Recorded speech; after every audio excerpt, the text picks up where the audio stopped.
সবে 4 মাস হয়েছে বাংলাদেশে অন্তর্বর্তীকালীন সরকারের মেয়াদ। বাংলাদেশে হাসিনা সরকারের পতনের পর বর্তমানে অন্তর্বর্তীকালীন সরকার চলছে, আর সেই সরকারের মাথায় বসে রয়েছেন নোবেল জয়ী মোহাম্মদ ইউনূস। শান্তির জন্য তিনি নোবেল পেয়েছিলেন, তবে তার দেশই আজ অশান্ত। দুদিকে আগুন জ্বলছে। এমন অবস্থা যে সংখ্যালঘু হিন্দুরা আজ সে দেশ থেকে ভারতে পালিয়ে আসতে মরিয়া। এরই মধ্যে সামনেই বাংলাদেশের বিজয় দিবস রয়েছে, মানে 16 ডিসেম্বর সোমবার বিজয় দিবস। আর প্রত্যেক বছর কলকাতায় বিজয় দিবস উদযাপন হয়, এবছর তার অন্যথা হবে এমনই আশঙ্কা তসলিমা নাসরিনের। ফেসবুকে একটি পোস্ট করে তিনি আর্জি জানিয়েছেন ইউনূসের অন্তর্বর্তী সরকারের কাউকে যেন ওই অনুষ্ঠানে আমন্ত্রণ জানানো না হয়। ৭১-এর মুক্তিযুদ্ধে বাংলাদেশের জন্য ভারতের অবদান বলে শেষ করার মতো নয়। ১৯৭১ সালে ১৬ই ডিসেম্বর ভারতীয় সেনা ও বাংলাদেশি মুক্তিবাহিনীর কাছে মাথা নত করতে বাধ্য হয়েছিল তৎকালীন পশ্চিম পাকিস্তান সরকার। আর প্রতি বছর এই দিনটিকে বাংলাদেশের বিজয় দিবস হিসাবে উদযাপন করা হয়। বর্তমানে বাংলাদেশের যে পরিস্থিতি, তার মধ্যেও কলকাতায় বিজয় দিবস উদযাপন হবে। বাংলাদেশ থেকে প্রতিনিধি কলকাতায় আসতে পারে বলে জানা গিয়েছে। আর এই প্রসঙ্গে এবার সরব হলেন সেদেশের লেখিকা তসলিমা নাসরিন। তসলিমা তার ফেসবুক পোস্টে লিখেছেন, কলকাতায় ভারতীয় সেনাবাহিনীর পক্ষ থেকে উদযাপন করা হবে 16ই ডিসেম্বর বাংলাদেশের মহান বিজয় দিবস। এতে থাকবেন ৭১ সালে যে ভারতীয় সৈন্যরা বাংলাদেশকে স্বাধীন করার জন্য পাকিস্তানের হানাদার বাহিনীর বিরুদ্ধে যুদ্ধ করেছিলেন, তাদের কয়েকজন।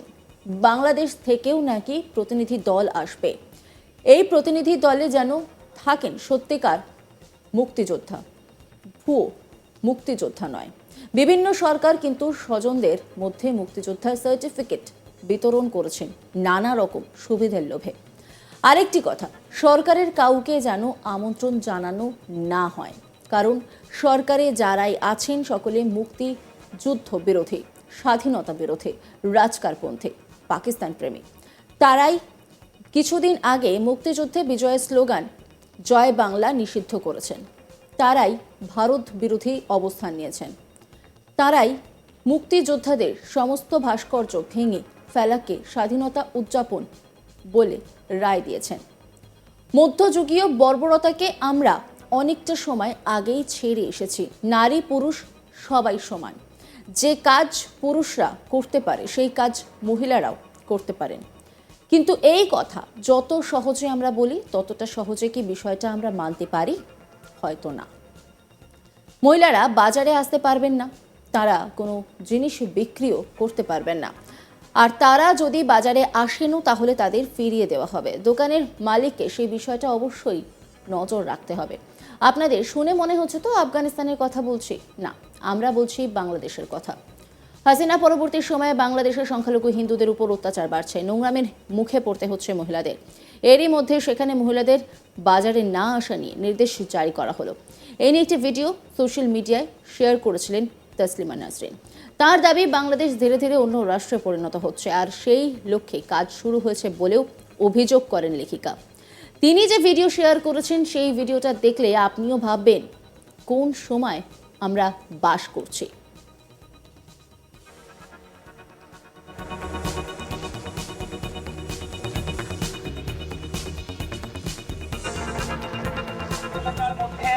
কোনো মহিলা প্রবেশ করবে না।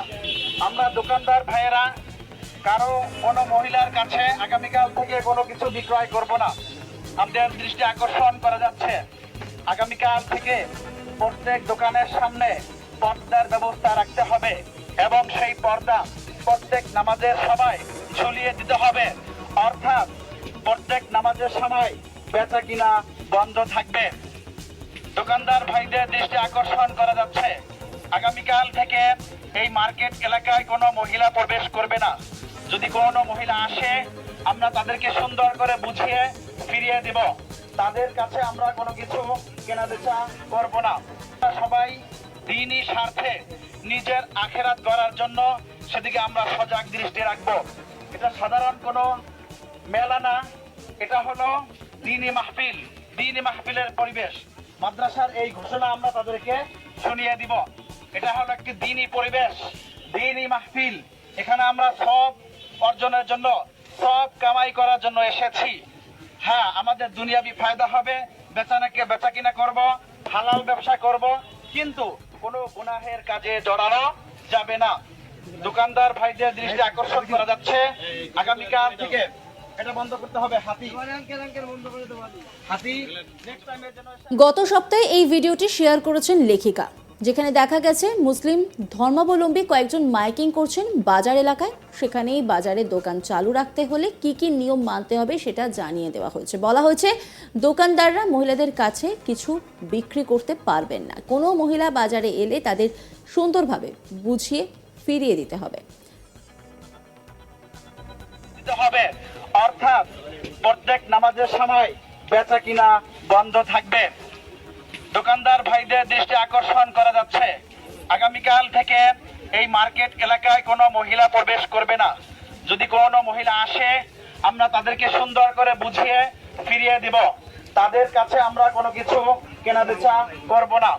সবাই দ্বীনি স্বার্থে নিজের আখেরাত গড়ার জন্য সেদিকে আমরা সজাগ দৃষ্টি রাখবো।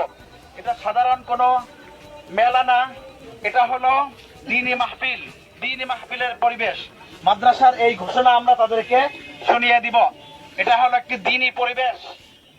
1.5 মিনিটের এই ভিডিও ফেসবুকে দিয়ে তসলিমা নাসরিন লিখেছেন, জিহাদিস্তানের জিহাদি কার্যক্রম তো অনেক আগেই শুরু হয়ে গিয়েছে, আর তারপর রীতিমতো সমালোচনা হয়েছে। আর তারপরে তিনি একটি পোস্ট করেছেন যেখানে লেখা রয়েছে, কলকাতায় ভারতীয় সেনাবাহিনীর পক্ষ থেকে উদযাপন করা হবে 16ই ডিসেম্বর বাংলাদেশের মহান বিজয় দিবস। এতে থাকবেন 71 সালে যে ভারতীয় সৈন্যরা বাংলাদেশকে স্বাধীন করার জন্য পাকিস্তানের হানাদার বাহিনীর বিরুদ্ধে যুদ্ধ করেছিলেন তাদের কয়েকজন।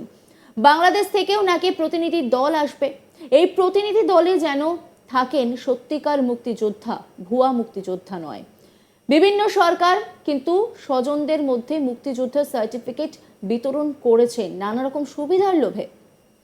আরেকটি কথা, সরকারের কাউকে যেন আমন্ত্রণ জানানো না হয়, কারণ সরকারে যারাই আছেন সকলে মুক্তিযুদ্ধ বিরোধী, স্বাধীনতা বিরোধী, রাজাকারপন্থী, পাকিস্তান প্রেমী। তারাই কিছুদিন আগে মুক্তিযুদ্ধে বিজয় স্লোগান জয় বাংলা নিষিদ্ধ করেছেন। তারাই ভারত বিরোধী অবস্থান নিয়েছেন। তারাই মুক্তিযোদ্ধাদের সমস্ত ভাস্কর্য ভেঙে ফেলাকে স্বাধীনতা উদযাপন বলে রায় দিয়েছেন। এলাকার মধ্যে কোনো মহিলা প্রবেশ করবে না। আমরা দোকানদার ভাইয়েরা কারো কোনো মহিলার কাছে আগামীকাল থেকে কোনো কিছু বিক্রয় করব না। নজর রাখুন আজ তাক বাংলার ইউটিউব স্ট্রিমিংয়ে।